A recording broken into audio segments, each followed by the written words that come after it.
प्रधानमंत्री जी नमस्कार, मैं रचना नितेश। हालांकि नाम बताने की आवश्यकता नहीं है, क्योंकि नाम से ज्यादा महत्वपूर्ण है कि मैं उस छत्तीसगढ़ की एक महिला हूं, उस छत्तीसगढ़ की नारी हूं जिस छत्तीसगढ़ में रामनवमी के दिन एक 6 साल की मासूम के साथ दरिंदगी हुई है। शायद ये खबर आप तक पहुंची होगी, अगर नहीं पहुंची है तो मैं आपको बता देती हूँ। एक 6 साल की मासूम बच्ची के साथ जिस घर में वो कन्या भोज करने गई थी, उसी घर में उसके सगे चाचा ने उसके साथ दरिंदगी की।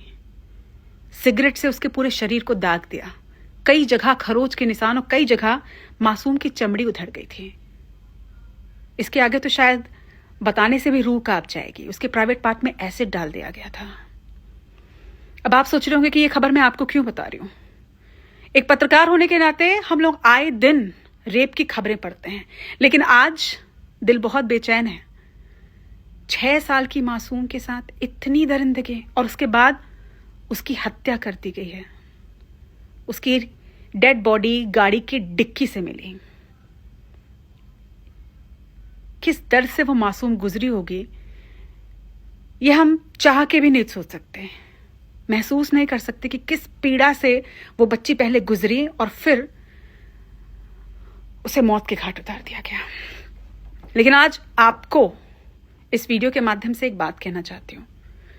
इस देश की आधी आबादी यानी हम महिलाएं आज चाहती हैं कि जिस तरह से आप लगातार फैसले ले रहे हैं, जिस तरह से आपने भारत को स्वच्छ भारत बनाया, जिस तरह से आपने इंडिया को डिजिटल इंडिया कर दिया, जिस तरह से आपने 3 तलाक का बिल लाया, जिस तरह से आर्टिकल 370 हटाया, जिस तरह से वक्फ संशोधन बिल को कानून बनाया, इसी तरह से एक फैसला और ले लीजिए सर, बस एक फैसला।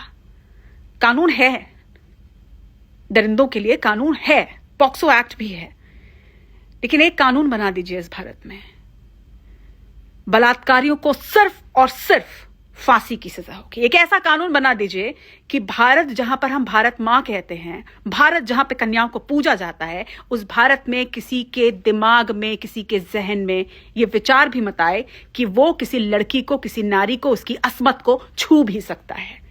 और अगर नहीं तो लिंग परीक्षण, जिसे भारत में गैर कानूनी माना जाता है, उसे वैलिड करवा दीजिए। कम से कम महिलाएं जब गर्भवती हो तो लिंग परीक्षण करवा लें, और अगर मालूम चले कि उनकी कोख में एक लड़की है, एक देवी है, तो उसे वही गिरा दें, क्योंकि जन्म लेने के बाद उसकी सुरक्षा की इस भारत में शायद कोई गारंटी नहीं है। निवेदन है सर आपसे, आधी आबादी की तरफ से कानून बना दीजिए।